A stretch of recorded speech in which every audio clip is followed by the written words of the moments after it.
This is Sid and Friends in the Morning. Entertaining and informative. Oh, you're my best friend. 77 WABC.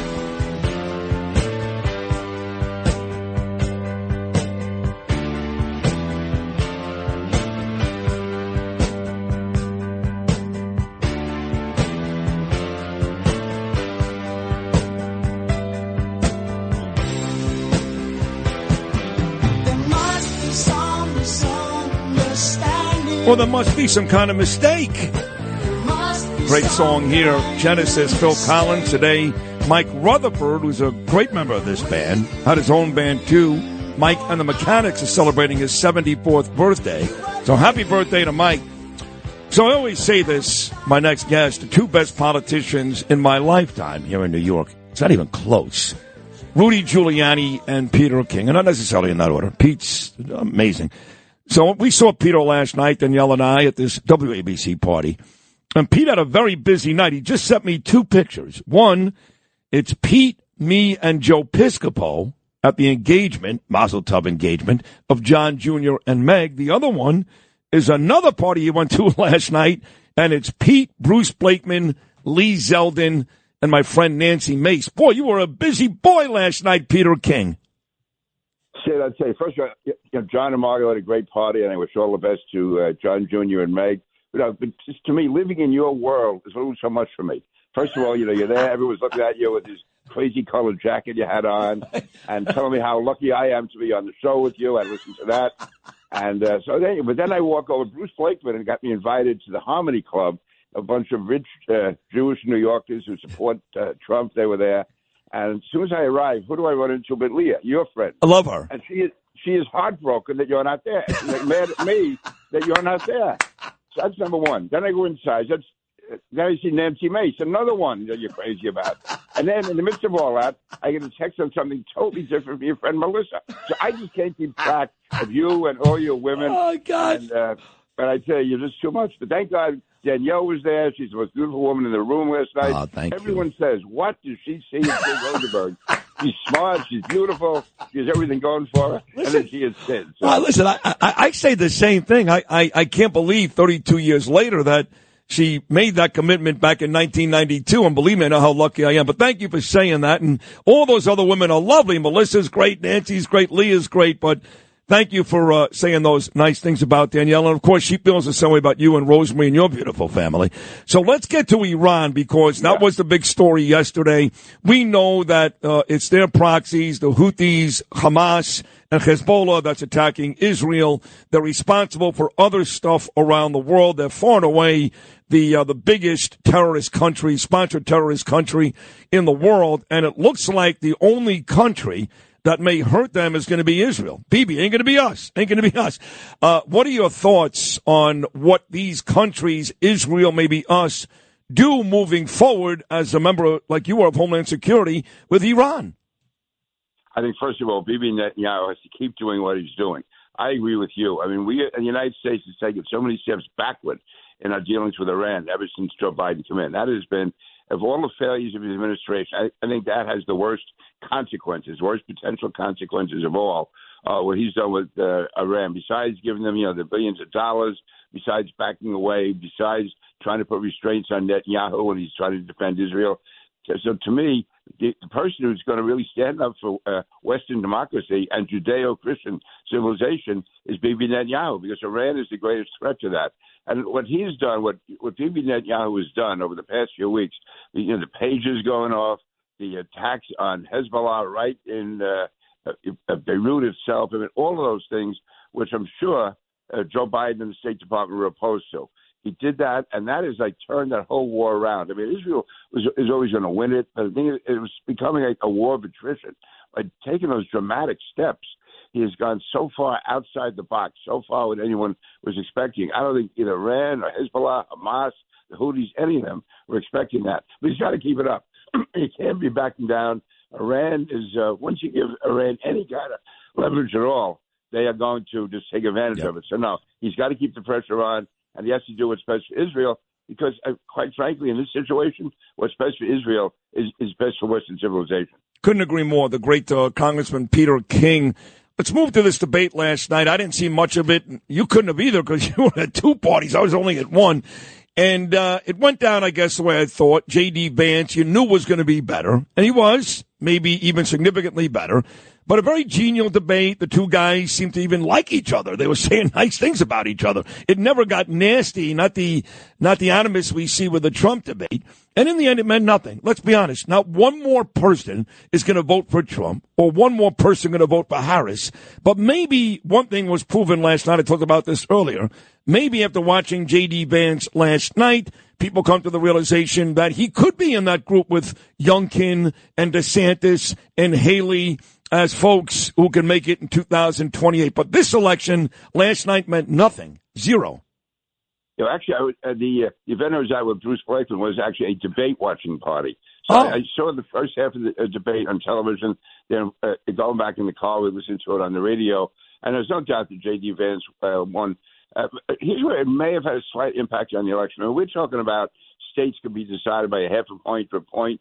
If he just won over a few undecided people or a few people who maybe were leaning, not sure if they were going to vote for Trump, that could have closed the deal. If it's only 1% or half of 1%, that could mean the election in states like Pennsylvania and others. But no, listen, I knew Walz in Congress. He was a nice enough guy.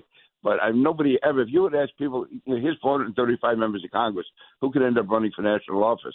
I don't think anybody would have picked Tim Walz down. He wouldn't have. He actually referred to himself last night as a knucklehead. A knucklehead. Well, that's one bit of honesty. The other thing with me, listen, I'm not the world's best dresser. I'm not like you. But I still can't believe when I see Tim Walz in a suit. I mean, he was always walking around with some rumple guy. He was like some farmer who stumbled out of the Midwest, you know. Yeah. And now he's up there. His hair is combed, his dark blue suit and everything. And Vance Sodi has a good knowledge, a good wealth of knowledge, and he stays poised. That's the other thing. I mean, listen, what Margaret Brennan did, I have to say this about, if Trump had been there, he would have thrown the podium at her when after they said no fact checking, and she starts to fact check and then try to be cute. Yeah. He went right at her, Vance. He did it in a polite way. Yes. You couldn't do and I couldn't do. Or Trump. Vance credit for that. Right, no, and they were again in the bag. I mean, I don't think it was nearly as bad as Muir and Davis, but no question that those moderators, Nora O'Donnell, CBS, and Margaret Brennan, CBS's Face the Nation, were on Walz's team and not Vance. But Vance gets the win. It's an easy win, but we'll see if it matters. I don't think it does. You seem to think it may. We'll see. But I want to get to the city because you guys do such a great job in Nassau County. All of you. You, Joe Cairo, my friend Anthony D'Esposito. Anthony, I miss you too. Come on, come out of hiding here. All you folks on the island do such a tremendous job of keeping that county beautiful and safe. Bruce Blakeman at the very top of the list. And the New York City here, it's an absolute mess. Every day somebody resigns. Every day somebody runs like it's on fire. Eric Adams remains very defiant. Hey, I'm the man. I'm doing a great job. I'll continue to do a great job. From your watching this, from your stuff, how pathetic is this for New York City? It really looks like, as Jimmy Breslin said, the gang that can't shoot straight. Listen, to the extent I know Eric Adams, I've gotten along with him. I think he's been a poor mayor because there were so many expectations of the good job he could have done. But he surrounded himself with people who don't seem to even know when they're doing something wrong. I mean, it's like one after the other after the other. And let me put in a plug right there, though. The person he did appoint who left early on, and that's Keyshawn Sewell. She saw what was going on. She did a great job while she was there, and then she walked out. And let me get Curtis all upset. And Keyshawn will probably never talk to me again. If they talk about a special election, maybe put Keyshawn Sewell in there for mayor. Yeah. She's strong, she's independent, and she's a tough cop, but she knows how to run things. But that's all. Again, Keyshawn will probably never talk to me again. The last thing, she's got a great job with the Mets. By the way, she was on there getting champagne thrown on her the other night with the Mets. She was there with a baseball cap on. She loves the job, so the last thing she wants to be is mayor, but I just thought I'd say that. No, Eric Adams, it really is bad. And we have to, the thing is, when you look at it, I mean, there's other Democrats. I mean, one is Jumaane Williams, Brad Lander. You go down that list. One's worse than the other. So I don't know if Cuomo's going to jump in. Obviously, Curtis is there. But the city has got to get itself together. I mean, we took it for granted, I think, when we had the 8 years of Giuliani and the 12 years of Bloomberg. New York City was just phenomenal. Everything was going right. Education was going in the right direction. Business, tax revenues, people felt safe, most important, safe in the streets, safe on the subways. All of that is gone now. And, their answer to do it is to be more liberal, to be more progressive. So it's, I was born in Manhattan, raised in Queens, went to school in Brooklyn.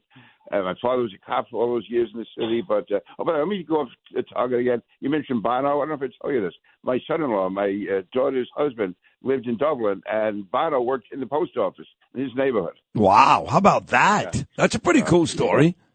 Yeah. Anyway, get back to New York. They got to get it straightened out. And the police department, I mean, listen, when you have 35,000 cops, I think it's the best police department in the world. You're always going to have isolated trouble here or there. That's just the way it is, whether it's lawyers, doctors, accountants, stockbrokers. But the fact is, at the top, you had Ray Kelly, you had Bill Bratton. I mean, you had that. I can't imagine something like this going on at one police plaza when Ray Kelly was the commissioner or Bill Bratton was the commissioner. And so you had a guy like Banks who was sort of stuck in there. They isolated him. Now you have Banks who's trying to run the police department from City Hall. And all those guys, get down to the list, Pierce, and all of them. They got to get that cleared out. I mean, and so much of the talent is left. I mean, and that's the most important thing. If you don't have a strong police department in New York City to keep everything under control or get it back under control, the city is gone. So that's probably the worst damage Eric Adams has done as a former cop, putting people in positions in the police department who are not qualified for what they were doing. That is a perfect way to wrap this conversation up. Peter, Danielle and I both love you. It was great seeing you last night. As always, you're funny, you're fun. Come on this morning, do a great job, discuss a whole bunch of important stuff. Have yourself a great couple of days, and you and I will speak next week when we're in Israel. So thank you, Peter. And Happy New Year. Thank you. You're the best. You're the best. Thank you, Peter. Thank you. I like when the Goyim say good yontif. You like that, Justin? It's so cute. Yeah, hey, listen, we welcome all good yontifs. Peter King is basically Jewish anyway. Yeah. I mean, most New Yorkers, if they have any clout. Especially out there. Yeah, Nassau County. I mean, come on. Yeah.